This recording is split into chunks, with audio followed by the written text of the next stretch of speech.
We now welcome the number 14 ranked UFC bantamweight contender in the world, Sean OMalley. Sean, thank you for the time today, sir. Yep. We will kick things off with Gabriel Gonzalez from Cage Side Press.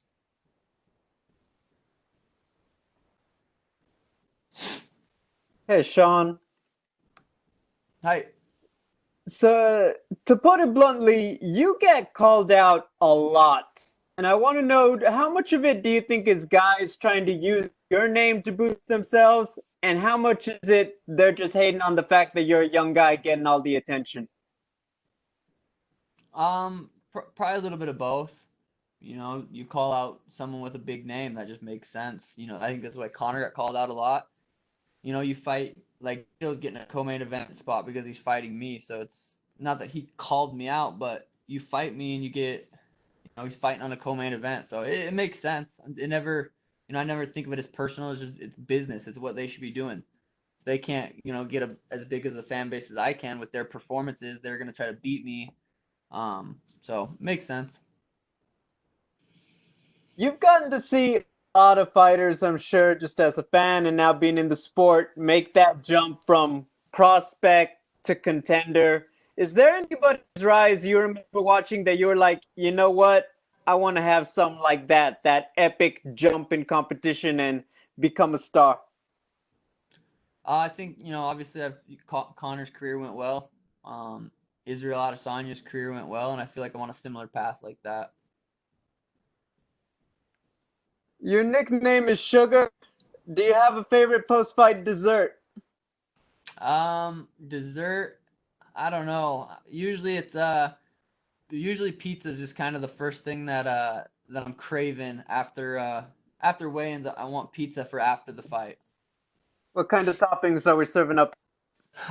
I don't care. Anything with cheese and the crust, and it could be, yeah, pretty much any kind of pizza would do after.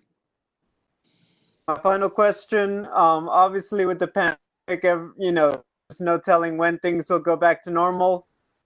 Coronavirus clears up tomorrow. Where would you want to go fight first? Vegas, T-Mobile. Gotcha. Thank you. Thank you. We will take our next questions from Gustavo Falden with ESPN Brazil. Hi, Sean. How's it going? Good. How are you? I'm good. First of all, where do you get inspiration to go to the colors you dye your hair? Where does that come from? The inspiration I got to color my hair, but I have to say, was from Chito. Gave me the inspiration. And what about the colors? Do you intend on changing like more regular the colors? What do they represent, the colors? I'm just showing my Ecuadorian fans some love. I think every fight we'll just do a little something different and have a nice little theme. It's something I look forward to, and it's fun. So You intend on dyeing your hair on the Brazilian colors maybe one day? if I'm fighting a Brazilian, yeah. And some people have compared you to Conor McGregor, your fighting style, maybe your chest tattoo. What do you think about that? Do you think that you do inspire yourself on Conor? Do you see yourself similar in fighting styles? We're pretty similar in fighting styles. We knock people out in the first round, um, and we aren't afraid to say how we feel the fight's gonna play out. We have similar styles. We're explosive strikers, and I knock people out in the first round, and he knocks people out in the first round. So yeah, I think there's similarity there. And you said that you started on MMA for because of the girls. Is that correct? Still reason I'm doing it. And what is do you have a girlfriend or not? Yep, What does she think about that? she's pumped. There's no issue there. And my last one, after you win, if you win your fight on Saturday, would you like request a top contender like Jose Aldo, maybe Marlon Moraes or Cody? Yeah, I think it totally depends how I go out there and finish Cheeto. I go win a decision. I don't get that next big fight name. I don't think. I could, because if I win a decision, it'll be a very impressive decision. But if I go out there and starch him, I think I get whoever I want.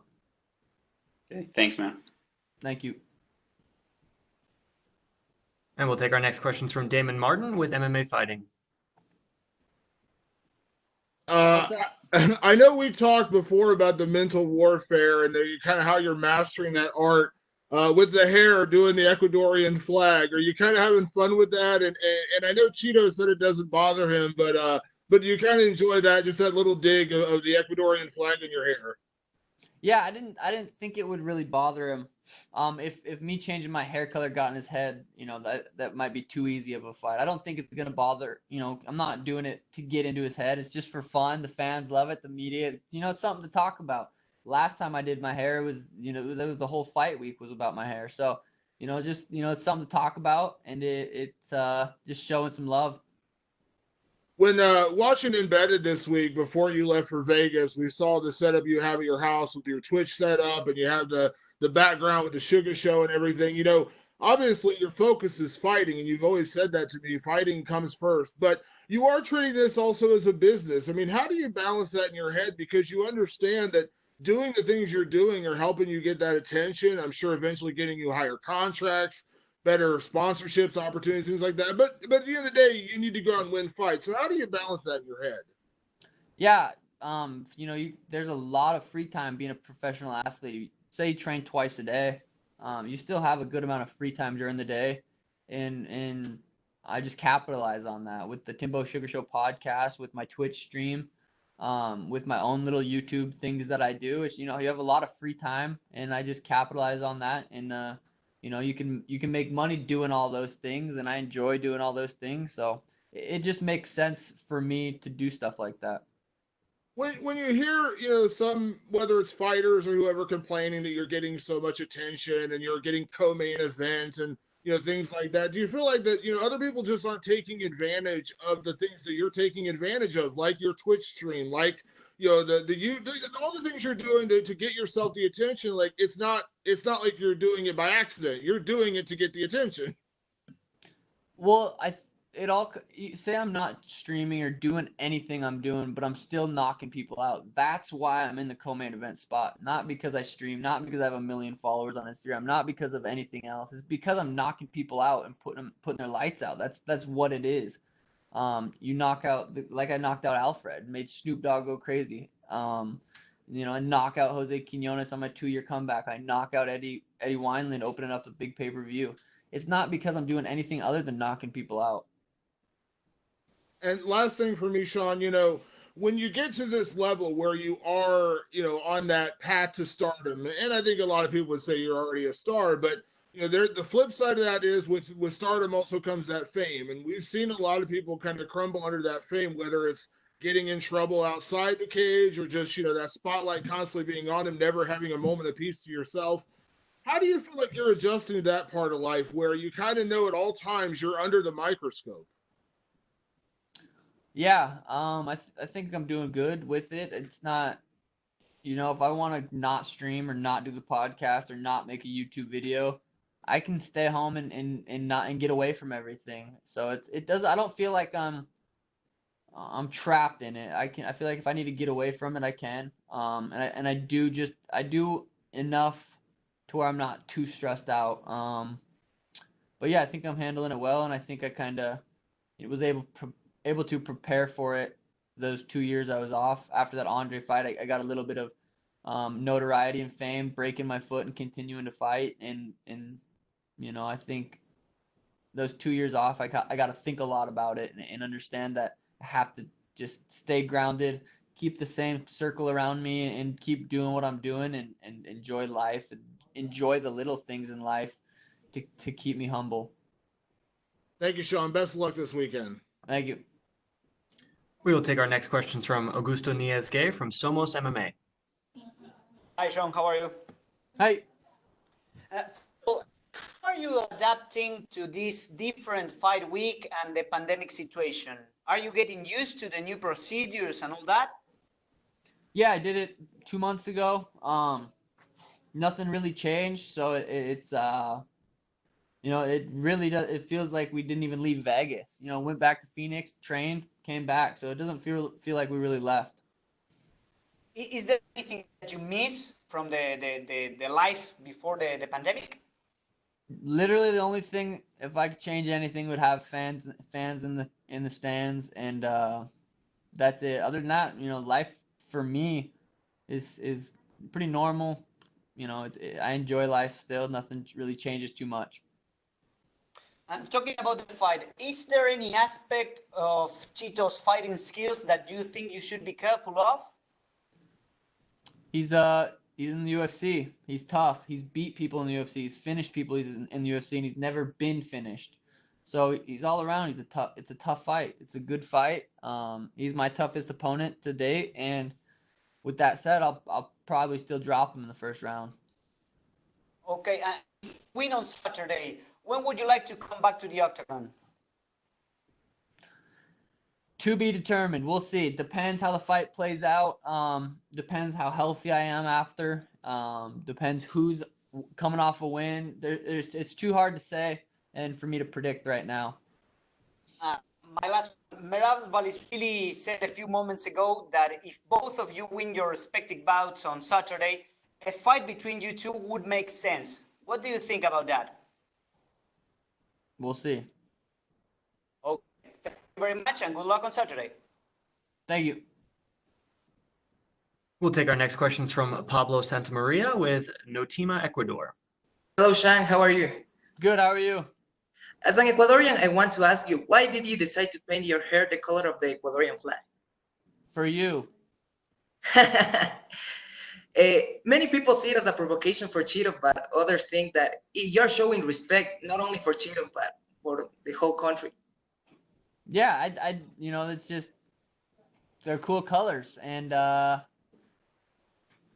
it just happened to play out that we went with those colors.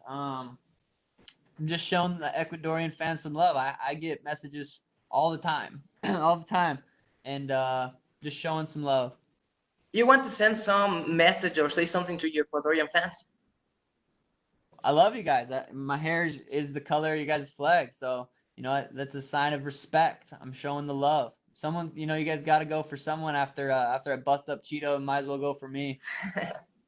Okay, talking about the fight, do you think Chito is going to try to take you down, or he's going to keep the fight on the field? Yeah, he's gonna try to take me down. He's a black belt in jiu-jitsu, and I knock people out. So I think that it's a striker versus grappler matchup. So yeah, absolutely. I think he's gonna try to push me up against the fence, trip me, and work on top. So what is your prediction for the fight? Do you think you will be the first person to finish Chito? Yeah, absolutely. I think as fast as a starter as I am and as slow as he is, I think that equals a first round knockout. Okay, thanks, Sean. Yep. Amazing job on YouTube and all the stuff you are doing. So good luck on Saturday. Thank you very much. And we will take our next questions from Sumik Dada with Sports Kita. Sean, hope you're doing good, man. Hey. So for this fight, you've had a different training camp of sorts. You said that you got your own cage now. So how has been this training camp different with everything that's going around right now? I'd say it improved a lot of things. It made it more like a boxing training camp where it was all individualized for specifically me for specifically August 15th. So, if anything, it's been the best camp I've ever had. So has there been any significant changes to the camp given the change of surroundings? Instead of grappling at a jiu-jitsu gym or hit mitts on the mats, we've done all of our training in the cage. I got a cage, we put it in a warehouse, and we've done all of our sessions in there, and it's the same size as the Apex cage. So I think that was very beneficial. So ever since you made your return to the UFC, things have gone by at a pretty fast pace for you. You fought at 248, then at UFC 250, and now another quick return at 252. So do we expect you to keep up with this frequency of fights, keep up with this pace? Completely depends. Got to go out there and do what I do Saturday night. First round knockout, no injuries. Yeah, there's a potential quick turnaround. But we'll see. There's just so much that can happen during a fight that it's hard to predict what's next. And it's Wednesday. I got a couple days until it's Saturday. I'm laser focused Saturday for Chito. So, last question from me. What are your thoughts on being the co-main event of such a historic card? Yeah, I think it's a perfect co-main event for a legendary card. Stipe DC is the biggest trilogy fight ever at heavyweight, the baddest men in the world. So to fight right before them it's insane. It's going to be something to look back on and have it's going to be an awesome memory. Well, I look forward to the Sugar Show this Saturday, and good luck to you, sir. Thank you. And we will take our next questions from Adrian Gallardo with Vavel, Argentina. Hello, Sean. Hello. How are you? Good, how are you? My first question is, what do you think about being the co-main fight in this great event? Is it something important for you? Yeah, usually I don't really care where I'm at on the card. I kind of in my head I'm always the main event, but for this card it's a little different. Stipe DC is the main event, and I'm the main event right before it. So it's a sweet card to have two main events on. Perfect. What do you think about Ecuador, about Chito Vera? And is this another fight for you, or this is a really important one? I didn't understand the question. Sorry. What was that? What do you think about Chito Vera? What do you think about this fight? Is a really important fight for you, or is another one? Yeah, Marlon's a extremely tough opponent. He's won his last 6 fights with 5 finishes. He's never been finished. Ton of UFC experience. He's been the distance a lot. He's won decisions. He's lost decisions. So he's extremely experienced. But he's never fought someone like me. Anytime I fight someone, they're never gonna have fought someone like me. They're just. I think I'm gonna be too much for him, and I really do believe there's certain levels to this game. Obviously there is, and I feel like I'm on a different level than him, and I get to go out there Saturday night and prove that. Perfect. In case of winning, if you win the fight of the Saturday, what do you want for your career? Well, after I win this fight, I think just fighting someone that gets me closer to the belt, it makes sense, and I think it depends on how I win this fight as well. Okay, and the last question, a fun question. What is your favorite video game at the moment? You have a great fan of you have a Twitch channel. You are a great fan of the video games. What is your favorite video game? What is my favorite video game? I would have to say at the moment it's Call of Duty, Search and Destroys. With the Twitch fam, it's something I pretty much play every single day. Not right now, I don't have my setup, but Call of Duty, Search and Destroy right now would be my favorite video game. Okay, Sean. Good luck for the Saturday. Thank you. And we will take our last set of questions from Jose Ignacio Cruz. Sean, do you hear me? I do. How you doing, buddy? Nice to talk to you. Good. How are you? I'm doing great. I'm actually quite thankful. I'm the one that sent you an email a few weeks ago asking for some time with you, and now we got here, so I'm quite stoked. Let's start with something around the fight. Everybody's talking about on social media about you maybe not able to high-level opponents to this point in your career, and the matchup with Chito comes as a really big, the first real big test for you. What do you say to all the naysayers out there that feel that maybe you're not prepared to the upper echelons of the division? I don't think much of it. I think Chito's top 10 guy, and I go out there and put his lights out, fight someone who's next, and there's not much thought that goes into what people say about me as far as the negative ones. The positive one, I enjoy that, and I those are from the fans that I love, and the negative stuff, it doesn't bother me. Chito's a dangerous opponent, and he's he's respected in the UFC, so getting a win over him will probably quiet a lot of the naysayers. I could go out there and knock out Peter, and there's still going to be guys that are saying, yeah, but. So don't really pay much of attention to the negative stuff. I see. Let's go to the dreamland for a bit. Okay. I was wondering the other day, have any fights that you would like to, let's take away all the things regarding the division right now. If you could have a dream fight, whoever you want to fight, who would you fight? Probably Conor. I think that would be I think the fans would like that. I think that's an exciting fight. And that's a fight that I feel like I could win. It's not like there's not a chance. I feel like it's a fight I could win, and it's a fight that would probably be a dream fight. How do you feel stylistically that matchup? How do you feel that you would go for the win? I'm lighter. He's heavier. I'm way faster than him. So I think he hits hard. I'm good at not getting hit, and I think it'd be interesting.